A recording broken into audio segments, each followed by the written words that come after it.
humanity. Hello, just give a helping hand. Hello, with clear visuality. Hello, just need a helping hand. Hello. Reka rero n'ubundi tugusuza kandi tugwikaze gukurikirana Heal the Universe TV nkuko bisanzwe. Uyu munsi rero twaje gusura hano aba basore ngira ngo urababona n'abasore bakiri batoya bafite impano bari buze kuza kutwereka ndetse no kutubwira. Reka twongere tubahe ikaze tutabatindiye, tubahe ikaze kuri Heal the Universe TV.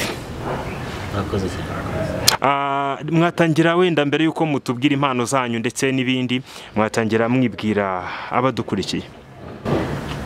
Murakoze banyitari bato mugenzi yewe nitwa Rebe tubyina muri crew bita The Dynasty Dance Crew. Okay. Tubasanze hano dusanze ngira ngo mwari muri mu myitozo y'ibyo mukora. Iri tsinda ryanyu wenda tubanjije kugira ngo twihute rimaze igihe kingana iki? Itsinda ntabwo rimaze igihe kinini cyane, twatangiye muri 2019. Twatangiye muri tubyina bisanzwe muri high school, ariko dusoje ngewe tuvugira igitekerezo cyo ko twashinga crew ngo wumva ko ari imyaka 2 igiye gushira. Mumaze imyaka 2 muri iki gikorwa cyo kubyina? Oya, ni imyaka 2 niyo tumaze dufite crew yacu, naho ubundi kubyina byo bimaze igihe kinini. Nkurikije uko mbabona ndabona mukiri batoya, muracyari urubyiruko, muri abanyeshuri cyangwa mwarangije kwiga? Ngewe ndacyari umunyeshuri ndakiga, n'ubundi senior 6, gusa mugenzi wanjye we yarangije umwaka ubanjije undi washize. Urumva nyine niko twagize igitekerezo nyine cyo gukora groupe nyine, tukaba nyine twatangiye nyine mu mwaka washize 2019. Hanyuma nahita nibaza ngo ibi bintu mwabikomoye he kugira ngo mugire iki gitekerezo cyo gukora iyi crew ibyina? Iki gitekerezo mwakigize gute? Se mwarahuye muraganira muravuga mutereka dukore iyi crew, byagenze bite? Ubundi ku ishuri twizana hamwe high school, hanyuma rero twaje kutubyina n'ubundi bisanzwe bitandukanye, tukakora performance imbere y'abantu tukabyina. Nyuma rero nibwo twaje kuba twagira ibitekerezo by'uko twabigira ibintu nyine biri seriye biri professional, then tugira igitekerezo cyo kuba twakwihuzanya na mugenzi wanjye tugakora crew. Tuba ari igitekerezo cyavuye kuko n'ubundi ari ibintu twari dusanzwe dukora. Mumbwiye ko kubyina byo mu bimaranye igihe, ese igihe ni igihe kingana iki? Ubwo ndavuga mu myaka, mu mezi, yaba ari igihe kingana iki? Okay, buri wese aba afite igihe yatangiriye wenda iyo mpano yo kubyina. Hanjye mbimazemo imyaka 5. Nabitangiye 2015 nibwo nabitangiye kubyiga, bishyizeho umwete mvuga ati ibintu nyine byantunga byambeshaho. Nibwo natangiye nyine kwiga nyine byo kubyina.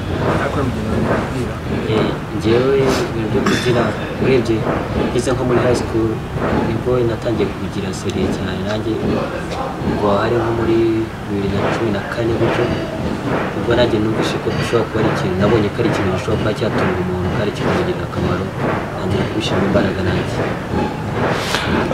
Ni ukuvuga ngo byanga bikunda mu bimazemo igihe kitari gitoya. Ibi bintu se ntabwo byaba bibasaba ubushobozi, ubwo ndavuga ubushobozi bw'amafaranga, kugira ngo wenda mubashe gukora ibintu byanyu neza? Ese niba bibasaba ubwo bushobozi mwaba mufite aho mubukura, byaba bimeze bite?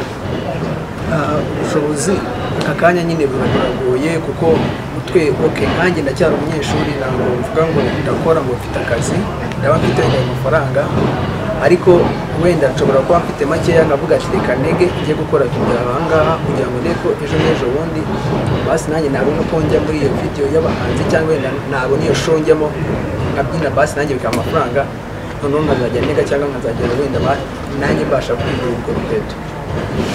Uvuze ikintu cyiza, uravuze uti nkabasha kuzajya ntega nkajya wenda muri video ni iki? Ese ibi bintu mukora haba hari amavideo mwigeze mujyamo wenda y'ababyinnyi cyangwa se y'abahanzi, amavideo y'abahanzi runaka mu maklipe yabo? Oya, aka kanya tuvugana na video y'abahanzi twajyamo, gusa amavideo yacu turayakora nk'ibisanzwe nk'ababyinnyi. Nyine ubundi itsinda ryacu nta nubwo rimaze igihe kinini cyane kuko mwabyumvishe, turacyari kubaka rero kugeza ubu ntabwo turatangira kuba twagira ibikorwa nk'ibyo ariko amavidewo yacu ku giti cyacu turayafite. Ni ukuvuga ngo ubu mufite video ku giti cyanyu, wenda twihuse mwavuga aho izo video zanyu ziboneka n'umuntu bakurikiye wenda akaba yavuga ati reka ndebe izo video ndebe bano basore ukuntu bimeze, mwabanza mukatubwira aho ziboneka ubundi tugakomeza. Okay, video zacu ku YouTube ni The Dynasty Rwanda, wazisangaho video zacu zose. Then kuri IG ni The Dynasty Dance Crew, niho video zacu zose ziri. Kuri izo platform ebyiri niho wasanga ibikorwa byacu. None se wenda muracyari bashyashya nk'uko mubitubwiye, mwaba mwifuza kugera hehe cyangwa se murifuza kuzagera kuki, ukurikije aho wenda mwifuza mwebwe muri no muziki wanyu, ukurikije ko mwatangiye ariko mufite aho mugana byanga bikunda ndetse naho mwifuza kugera? Okay, aho twifuza kugera icyambere cyo no kuba twakora crew yacu igakomera ikamenyekana mu gihugu, ariko ntibirangira wenda tukaba twakora no ku rwego rurenze, tuba twabigeze ku rwego rurenze rw'igihugu nyine bikaba mpuzamahanga. Ndumva ariyo ntego yacu, kuko ibi ni ibintu dukunda nyine, ni passion. Rero intego yacu ni uko byagera kure kandi bikaba byagira natwe n'ikintu bitwinjiriza cyangwa kuko haramo tuzi bitunze bijyagiye bigirira akamaro mu buryo butandukanye. Rero natwe mu ubwo buryo nicyo twifuza ko byazageraho bikaba byatugirira akamaro kandi tukaba twanahagarara n'igihugu cyacu mu bintu bitandukanye, wenda mu festival cyangwa se n'ibindi bitandukanye. Wenda ibyo biranumvikana. Muri ibi bintu byanga bikunda agenda hagaragaramo abantu bagenda baca intege abandi, abantu bagenda wenda bashaka kugira ngo usubire inyuma cyangwa se babifata ukundi, kuko hari abantu bavuga ko ibi bintu ari ibintu by'uburara, ari ibintu bitagaragara neza. Abo bantu haraba mwigeze muhura nabo cyangwa se niba bahari n'iki mushobora kubabwira? Okay, buriya nta kintu kitaguca intege cyangwa umuntu ngo ashobore kuba yaguca intege, kuko akenshi hari igihe mugenzi wawe akubona ubikora akavuga ati ibyo bintu ntacyo byakumarira, cyangwa wenda umubyeyi wawe akaba yakubona urimo urabikora akavuga ati ubu ugiye gutangira unywa itabi, urwo rumogi. Ariko buriya iyo wiyemeje kujya gukora ikintu uba ugiye kugikora, ntabwo ugiye mu bindi. Niba mvuze ati ngiye kubyina, ni ukubyina, ntabwo ari ukunywa iryo tabi cyangwa ngo nywe wenda ibyo byamugoye iki n'iki. Yewe ntabwo nyine wabura abantu baguca intege, bahoraho mu buzima kandi buri munsi bazanahoraho, sibyo? Rero ibi bintu nyine ikintu cya mbere bigusaba bigusanga kugira ngo bikunde, ubishyireho umutima wawe, ubihe umwanya. Ibyo byose iyo bikurikije nta kabuza icyo washatse ukigeraho. Icyo nabivugaho ni uko abantu baca intege bo ntibabura, ariko nyine icya mbere ni ukumenya icyo ushaka, ukamenya nyine icyo uri gukora. Iyo ubizi nyine icyo gihe nubwo wita ku baguca intege, nyine abaguca intege bo ntibabura bakubwira ko nta kintu bimaze cyangwa se bigoye nyine, ariko nyine umuntu yakomeza gukora kuko bazi icyo ashaka kugeraho. Okay, wenda ikindi kintu nubwo mukiri batoya ntabwo mbura kubibabaza, hari ibi bintu byose, yaba ibintu by'imiziki yaba n'ibingibi mukora, bishobora gutuma umuntu amenyekana cyane ndetse bikamugira umusitari, ntabwo dutinya kubivuga. Ibi bintu none bakunda kuvuga ko bigendana n'abakobwa bagatangira kugenda ku muntu cyangwa se bagatangira kumukunda bitewe n'ukuntu bamubona ngo uzi kubyina n'ibiki. Ibyo nabyo bikaba ari ibintu bivugwa mu bintu nk'ibi byose, ngira ngo muri kubyumva nubwo mukiri bato. Ibi bintu mwebwe nta kintu mubivugaho? Nta bakobwa barimo kugenda babakunda kuko babona mubyina neza ibintu nk'ibyo? Okay, abakobwa nyine ntango babura nyine, kuko usanga nyine abenshi ari abafana, sibyo? Rero ikintu ukora, ikintu cya mbere wita ku kazi, kuko kuba turi kubyina ubu ngubu twebwe nyine tubyina as a professional, ntabwo tubyina just for having fun, tubyina as a professional. Rero iyo ubyina ikintu ugifata nk'umwuga wawe kandi uzagutunga, ntabwo ugomba gushyiramo joke. Niyo mpamvu rero abo bakobwa bashobora kuza bakobwa ati twakunze ukuntu mwabyinnye iki n'iki, muraciringa bikarangira, ariko iyo ugiye mu kazi icyo gihe nyine aba ari akazi, ibyo bindi ubishyira ku ruhande. Mugenzi wawe hari icyo yabivugaho? Icyo nabivugaho ni uko ibyo ntibyabura, ariko iyo bije nyine wa mugani bifata nk'abafana. Iyo uri umusitari nk'uko bivuze, iyo ugize amahirwe ukaba umusitari ntabwo wabura abafana. Rero abo bafana baje ntabwo banga, njye mbifata nk'urwego rw'abafana, ntabwo mbifata nk'ikintu cyakuyobya kuko n'ubundi buzi ibyo urimo. ndikumva nta distraction irimo. Okay. Hanyuma ku bigendanye n'urubyiruko bagenzi banyu bitinya cyangwa se hari benshi bitinya bafite n'impano ariko bakaba batinya kuzigaragaza cyangwa se batinya kuza mu kubyina, wenda hari inama mushobora kubagira? Okay, inama njye nabagira, niba ukunze ikintu ugishyize umutima bakumva ko ushaka kugikora, gikore, kuko undi ntabwo ari uzaza ngo akubwire ati kora iki kintu, ni wowe ubwawe uzi umurongo uvuga ati iki kintu ugiye kugikora, kandi bitinyuke. Hano hanze cyane cyane abakobwa baritinya, ni ukumva ko kubyina ari iby'abahungu nyine aribo bonyine bagomba kubyina. Oya, twese turashoboye, reka sibyo, kandi nabo babikora. Kuba yaza akabyina, ibyo nabyina nabo yabibyina, ariko icyambere babishyireho umutima nyine berekane ko babikunze, byose bashobora gukora.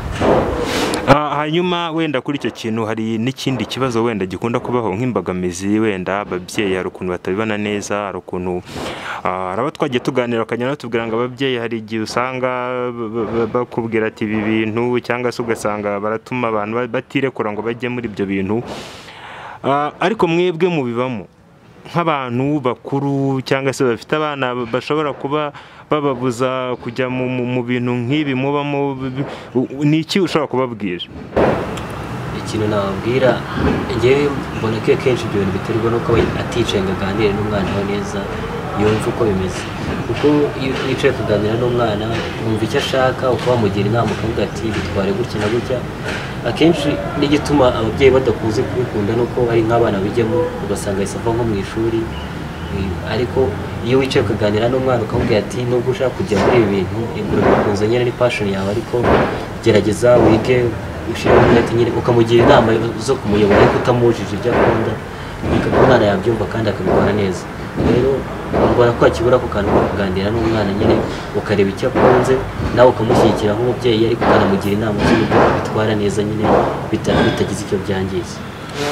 Wenda ikindi nakongeraho kuri icyo kintu, akenshi wenda n'igituma ababyeyi babifata uko, akenshi nyine ni bya bindi abantu bose bahita bumva ko nyine ari itabi ugiye kunywa, ari izo nzoga, ari ubwo burayi ugiyemo, ariko ntabwo ari kuba bimeze. Iyo ufashe time ukaganira n'umubyeyi wawe ukamusobanurira, ngiye nkunda kubyina, ngiye nkunda gukora iki n'iki, ariko ngiye ndi kuvuga nk'umubyinnyi, ngiye nkunda kubyina, ndashaka kumfasha gushyigikire muri impano yanjye, nta kabuza aragushyigikira, kandi iyo ugize ikintu ukuramo nawe arishima kandi akabona ko bya bintu ugize kumubwiraho koko hari inyungu kandi bitamutunga.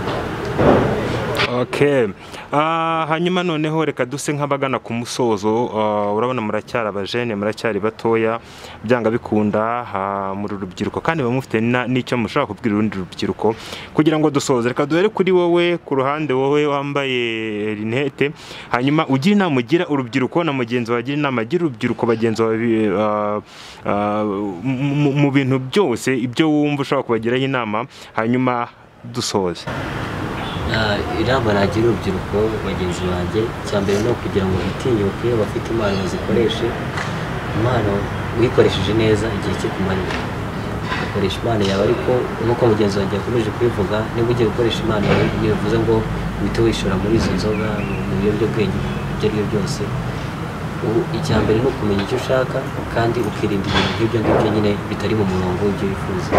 Ikindi nabagira inama yo gukunda ishuri, bajya bakunda ishuri, iyo ukora ibyo ukora ukabivanga no kuba wenda wiga nyine, n'umubyeyi aba areba ibyo ukora akabiha agaciro, kandi ikindi nawe bikugirira akamaro, ishuri rikugira akamaro, ikagufasha mu byo ukora byose.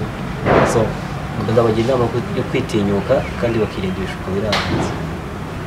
Okay, nanjye inama nagira bagenzi banjye, byinshi mugenzi wanjye yabivuze, ariko icyambere dukunda ishuri nyine, dukunde kwiga, kuko hano hanze ushobora wenda no kubona icyo kiraka, wenda runaka bakakubwira ati twereke wenda niyo diploma, ukayibura sibyo, cyangwa wenda ukaba wajya muri festival runaka ugasanga iyo festival ugiyemo uhuyemo n'abazungu, bikagusaba ko ukoresha urwo rurimi rwiza, ugasanga nyine birakugoye. Rero nabagira nyine icyambere nibakunde kwiga, cya kabiri niba uvuga ati wenda reka nige kugira ngo wenda ngire icyo nzageraho, ariko wenda niyo waba ufite iyo mpano ku ruhande, ikore ariko byose bifatanye, ugire ukuntu ubona jinga gato bitazaguteranya n'ababyeyi cyangwa wenda byose bipfire rimwe icyo nabwira.